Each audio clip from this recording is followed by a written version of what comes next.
Halo UC People, perkenalkan saya Betari, founder dari Mental Health Podcast Beta Cerita, dan juga alumni Fakultas Psikologi Universitas Ciputra Angkatan 2013. Hari ini kita akan bicara tentang stres. Selama pandemi ini tentu kita akrab dengan situasi-situasi yang penuh ketidakpastian, penuh emosi negatif, pesimisme, dan lain sebagainya.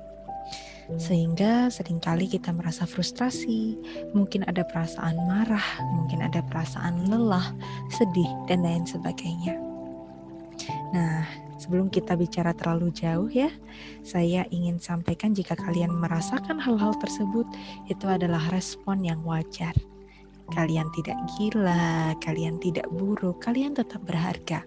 Because di situasi seperti ini, ya seperti itulah respon emosi manusia yang seharusnya itu adalah respon emosi yang normal ketika kita berhadapan dengan situasi-situasi yang signifikan terjadi dalam kehidupan kita. Tapi sesungguhnya apa sih yang disebut stres itu? Nah, stres sebenarnya adalah respon kita ketika apa yang kita bayangkan atau apa yang kita ekspektasikan itu nggak sejalan dengan kenyataan yang terjadi. Oleh karena itu, hal tersebut menciptakan atau menimbulkan perasaan-perasaan tidak nyaman, perasaan-perasaan tidak enak yang bahkan mempengaruhi kehidupan kita sehari-hari.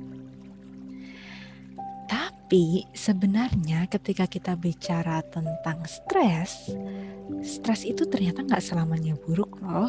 Di dalam psikologi kita mengenal 2 jenis stres. Jenis stres yang pertama kita sebut sebagai distress atau stres yang negatif. Stres yang negatif misalnya seperti apa?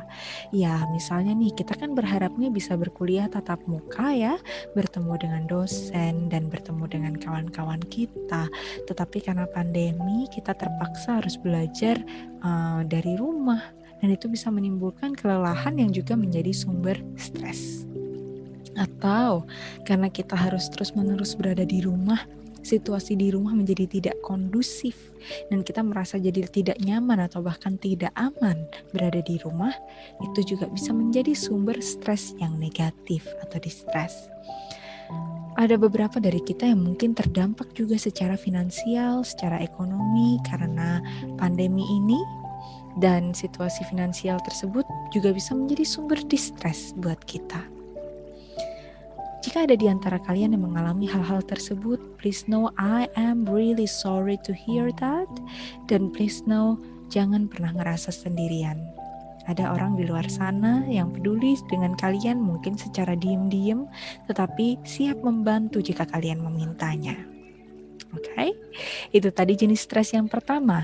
Nah, sekarang kita bicara jenis stres yang kedua, yaitu jenis stres yang positif atau kita ketahui namanya sebagai eustress. Misalnya apa nih? Contoh nih, kalian yang biasanya suka ngeband atau menjadi musisi, kalian besok mau tampil di sebuah pementasan yang bergengsi banget dan kalian udah lama banget memimpikan untuk tampil di sana. Dan karena itu kalian jadi nervous, dan karena kalian nervous, kalian jadi berlatih lebih baik, kalian jadi berusaha lebih keras dan finally bisa perform dengan lebih bagus juga. Nah, itu namanya eustress. Stres yang membantu kalian untuk menjadi pribadi yang bertumbuh dengan lebih baik. Nah, kita butuh nih jenis-jenis stres yang positif seperti ini. Jadi kalau kita bicara stres, kita nggak perlu menolak stres, kehadiran stres dalam kehidupan kita. Because to some extent, stres itu punya fungsi yang baik loh untuk membantu kita bertumbuh menjadi pribadi yang baik. Ketika stres terjadi, apa yang bisa kita lakukan? Sekarang kita bicara tentang do and don'ts-nya. Ketika stres terjadi, kita nggak boleh memulai dengan menghakimi diri kita sendiri. Ibaratnya seperti ini teman-teman. Ketika kita jalan kaki nih di jalan, terus kita nggak sengaja ketemu dengan seorang adik kecil yang sedang naik sepeda nih, dan dia jatuh terluka berdarah. Kira-kira respon apa yang muncul pertama kali di pikiran dan perasaan kita?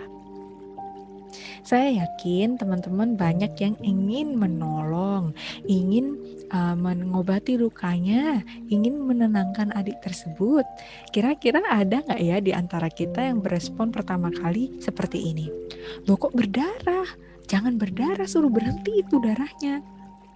Well, that sounds ridiculous, isn't it? Kayak terdengar konyol aja gitu. Ada anak kecil jatuh nangis berdarah, kita suruh berhenti darahnya, kita larang darahnya buat ngalir gitu kan, lucu banget ya. Nah, sebenarnya itu juga yang terjadi ketika kita merasa kecewa, ketika kita merasa sedih, ketika kita merasa frustrasi, marah. Itu adalah luka-luka psikologis. Yang pertama kali kita bisa lakukan, ya menerima bahwa luka itu sedang terjadi, membantu diri kita merawat luka tersebut. Urusan nanti kalian mau bikin evaluasi, mau ngomelin diri kalian sendiri, parkir dulu. Tapi jangan dilakukan pertama kali, because penghakiman adalah hal terakhir yang kita butuhkan untuk memulih atau menyembuh dari luka psikologis. Kalau kalian ngerasa ternyata stres yang kalian alami sudah mempengaruhi kesehatan mental kalian, jangan pernah merasa kalian sendirian. Apa batasannya? Ketika kita bicara orang yang sehat mental, itu ciri-cirinya simple teman-teman. Ada 2 faktor. Yang pertama adalah faktor feeling good atau merasa baik. Artinya kalian bisa merasakan emosi positif relatif lebih banyak daripada emosi negatifnya. Perasaan senang, perasaan tenang, perasaan berharga, confident itu cenderung lebih banyak dibandingkan perasaan marah, perasaan sedih, perasaan putus asa, frustrasi dan lain sebagainya.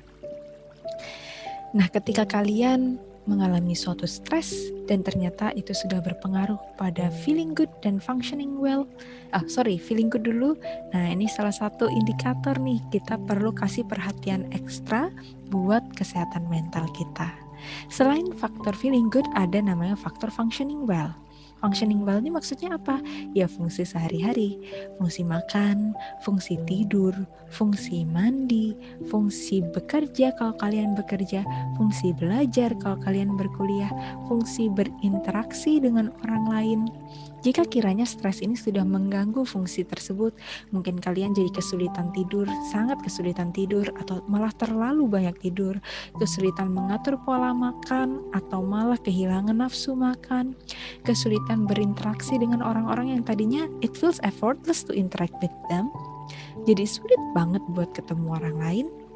It might be an indicator kita perlu kasih extra attention nih, bahwa kesehatan mental kita sedang tidak dalam kondisi primanya. Nah, dalam situasi tersebut, jangan sungkan untuk reach out ke orang-orang yang kalian percaya untuk membagikan perasaan kalian, perasaan-perasaan gak enaknya, curhat sama teman atau keluarga atau siapapun yang kalian percaya dan signifikan bagi kalian. Kalaupun kalian tidak punya akses terhadap orang-orang terdekat yang bisa mendengarkan cerita kalian, jangan khawatir. BMA Universitas Ciputra juga menyediakan layanan konseling yang bisa kalian akses dengan cuma-cuma. Simply hubungi salah satu staf BMA dan tanyakan bagaimana kalian bisa mengikuti prosedur untuk membuat booking perjanjian melakukan konseling. Oke, so teman-teman sekalian, saya mau tekankan sekali lagi, ingat ketika stres terjadi, kalian harus menjadi tempat pertama diri kalian bisa merasa aman secara emosional, aman secara psikologis. Dengan cara apa? Penghakimannya diparkir dulu, belajar untuk berempati dan menerima kehadiran stres tersebut. Katakan kepada diri kalian sendiri, aku bisa lihat kamu kecewa ya, aku bisa lihat kamu frustrasi, aku bisa mengerti kalau kamu sedang marah karena apa.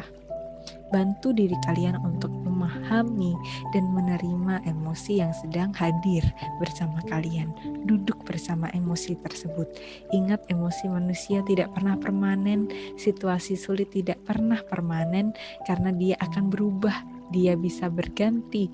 Jadi jangan menyamakan stres atau perasaan tidak nyaman, perasaan negatif dengan sesuatu yang hopeless dan gak ada ujungnya.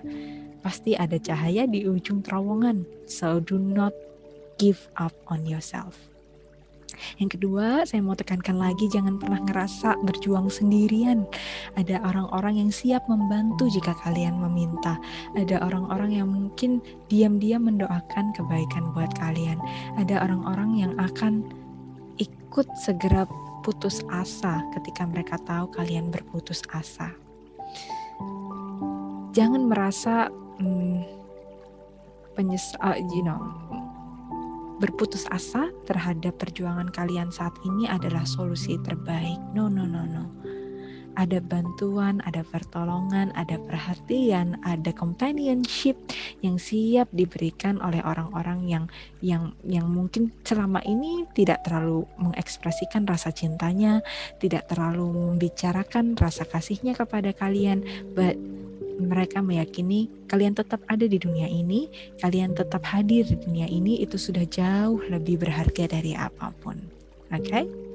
So lastly, I hope I see you again di seri video yang lainnya. Tetap sehat secara mental maupun fisik. Doa terbaik buat kalian semua.